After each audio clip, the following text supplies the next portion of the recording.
Thank the gentleman for yielding and also for his leadership in the Western Caucus and on these important issues that mean a lot to places like the 4th District of Arkansas, to all over rural America, where out-of-touch policies in D.C. have a negative impact on people's daily lives and just being able to earn a living, to pay their taxes, and to provide the goods and services that the rest of the world needs. So I appreciate you hosting this special order. And for years, it's been clear to rural America that our federal permitting and environmental review processes are broken. While well-intentioned, they are doing more harm than good.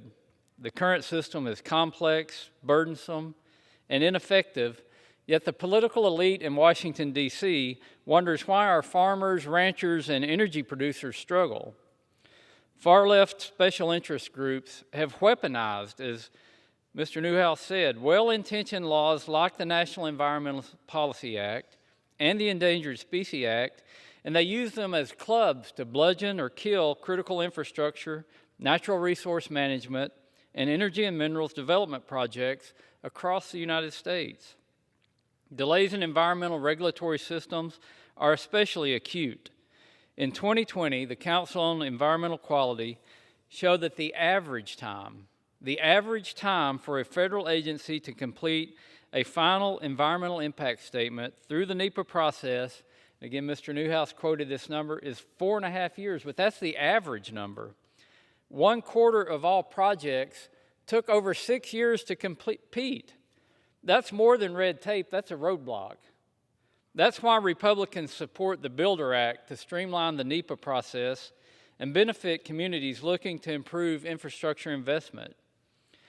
My district, like many others in the Western Caucus, is built on the agriculture industry. And I hear over and over from hardworking Arkansans who are simply trying to make a living through the sludge of government regulation. Over-regulation and stalled regulation ensures that only the biggest businesses have the money and time to navigate the red tape and hire the lawyers that are needed to even attempt to navigate the process. This is the kind of big government that puts local, small operators out of business. It stamps out small business operators and honest competition in one foul swoop. The message from rural America is clear. Government needs to get out of the way. More than that, government needs to be part of the solution and not part of the problem. I think government's forgotten that it's the government of the people, by the people, and for the people, and that if you work for the government, you work for the people. It's not the other way around. There's no doubt that we should be good stewards of our environment and communities, but too often the free market, unburdened by government, is seen as the enemy of both. This is simply false. Streamlining a permitting process shouldn't be partisan, political, or picking sides. It can be a win for the environment, the economy, and our communities simultaneously.